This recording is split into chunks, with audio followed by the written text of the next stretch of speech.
আবহমান গ্রাম বাংলায় এমন চিত্র হরহামেশা দেখা যায় না। নদী তীরবর্তী অঞ্চলের মানুষের কাছে এই জায়গাগুলো অত্যন্ত জনপ্রিয়। আপনাদেরকে এখন যে জায়গাটা দেখানো হচ্ছে এটা যমুনা নদীর শাখা, সুবর্ণখালী নদী বলা হয়ে থাকে।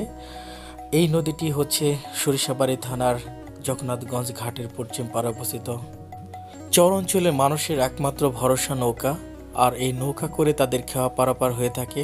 কিন্তু শুকনো মৌসুম আসলে যখন নদীর পানি শুকিয়ে যায় তখন মানুষকে আরও বেশি সমস্যার সম্মুখীন হতে হয়। এই যে বিশাল যমুনা নদী, তার বুকে এই অল্প পানি, এই পানির উপরে তৈরি করা হয়েছে একটি সেতু। প্রায় হাফ কিলোমিটার এলাকা এসে পার হতে হয় এই ছোট্ট ব্রিজটিকে।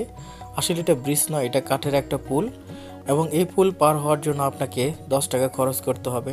তো বুঝতে পেরেছেন নদী অঞ্চলের মানুষ কতটা পরিশ্রম সংগ্রাম করে বেঁচে।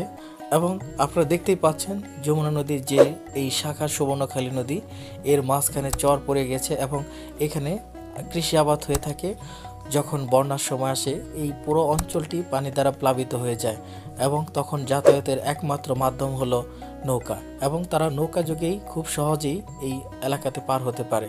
তো একটা জিনিস আপনাদেরকে জানিয়ে রাখি যে এখানে একটি ব্রিজ হওয়ার কথা ছিল, আজও পর্যন্ত সে ব্রিজের কোনো খবর নেই। এখানে মাপামাপি হয়ে গেছেন এবং সব কিছু হওয়ার পরে সব কিছু যখন কনফার্ম হয়ে গিয়েছিল, তো অবশেষে এই যে ব্রিজটি কেটে যায়। তো এই অঞ্চলে মানুষের এই ভাগ্য উন্নয়নে যদি এখানে একটি ব্রিজ নির্মাণ করা হয় তাহলে এই অঞ্চলে মানুষ খুব সহজেই জগন্নাথগঞ্জ ঘাটের সাথে চরের একটা ভালো সম্পর্ক স্থাপন হবে এবং অর্থনৈতিকভাবে এই চর অঞ্চলের মানুষগুলো অনেক বেশি এগিয়ে যাবে।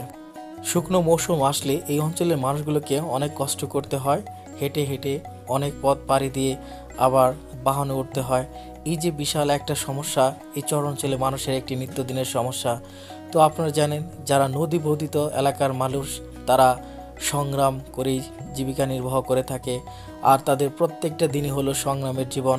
এরকম সংগ্রাম করেই তাদেরকে বাঁচতে হয়। এই নদীটিকে হেঁটে পার হতে গেলে আপনাকে 5 থেকে 6 মিনিট পর্যন্ত হাঁটতে হবে।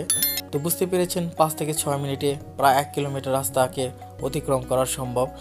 এবং এখানে রয়েছে বিশাল এক পাড়, এই পাড়ের রয়েছে জগন্নাথগঞ্জ ঘাটের কুলপাল এলাকা এবং অপর পাশে রয়েছে জগন্নাথগঞ্জ ঘাট, এবং এই দুই ঘাটের মাঝখানে রয়েছে এক বিশাল নদী, এটা সুবর্ণখালী নদী নামে পরিচিত। এক সময় যমুনা ফার্টিলাইজারের যে পানি এই ঘাট থেকে সংগ্রহ করা হতো, এই জন্য এই ঘাটের গুরুত্ব অনেক বেশি ছিল। এরপরে যখন এখানে পানির সংকুলান হয়ে যায় এই জায়গা থেকে এই ঘাটকে জেটি ঘাটে স্থানান্তরিত করা হয়। এখান থেকে 1 কিলোমিটার দক্ষিণে সেই জেটি ঘাট অবস্থিত। তো এই জেটি ঘাট থেকে পাইপের মাধ্যমে যমুনার পানি এবং তিতাস গ্যাস এবং মেডিসিন সংমিশ্রণে তৈরি হয় দানাদার ইউরিয়া সার। যমুনা ফার্টিলাইজারের সার অত্যন্ত উপযোগী এবং কৃষিকাজের জন্য অত্যন্ত উপযোগী একটি সার। কিন্তু দুঃখের বিষয় হলো যে এই যমুনা ফার্টিলাইজারটি প্রায় 1 বছর যাবৎ বন্ধ রয়েছে। আশা করা যাচ্ছে যে এই যে বড় মৌসুমে এই সার কারখানাকে আবার খুলে দেওয়া হবে, এই অঞ্চলে মানুষের কর্মচাঞ্চল্য ফিরে আসবে। আপনারা জানেন যে এই সার কারখানার সাথে প্রায় হাজার হাজার লক্ষ লক্ষ মানুষ জড়িত। এই অঞ্চলে মানুষের ট্রাকের একটি ব্যবসা রয়েছে, যারা এখানে ট্রাকের ব্যবসা করেন তারা এখান থেকে ট্রাকে করে সার বাংলাদেশের বিভিন্ন অঞ্চলে নিয়ে যান।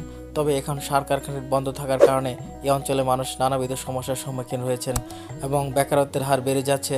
তবে এই অঞ্চলে আসার আলো হচ্ছে যে অঞ্চলে বালু সারা বাংলাদেশে সাপ্লাই করা থাকে, বিশেষ করে ঢাকা এবং ধনবাড়ি, মধুপুর এবং গোপালপুর, সরিষাবাড়ি এই উপজেলাগুলোতে সাধারণত এই বালুগুলো বিক্রি করা হয়ে থাকে। সব ভিডিওটি ভালো লাগলে লাইক ও শেয়ার করে দেবেন।